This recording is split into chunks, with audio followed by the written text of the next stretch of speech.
Всем привет! И сегодня мы будем разбирать левую руку песни «Камин».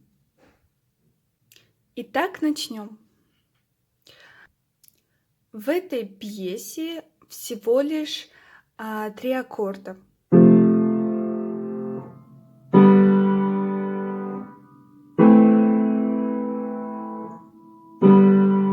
В пьесе есть 4 части, и на конец каждой фразы мы играем аккорды. Но есть разные вариации. Я, например, делаю, получается, 2 фразы аккордов.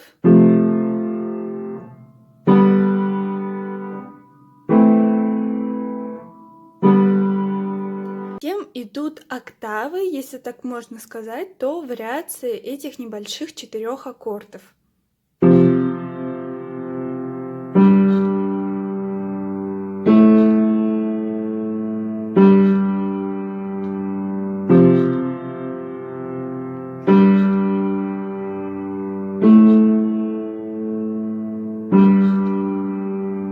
Так, сейчас я вам сыграю эту пьесу без педалей, но 2 руками, чтобы вы посмотрели наглядно, на какую именно ноту играть именно тот самый аккорд.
Сейчас я сыграю с педалью эту пьесу немножко в быстром темпе, как она и должна играться.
Всем спасибо за просмотр, ставьте лайки.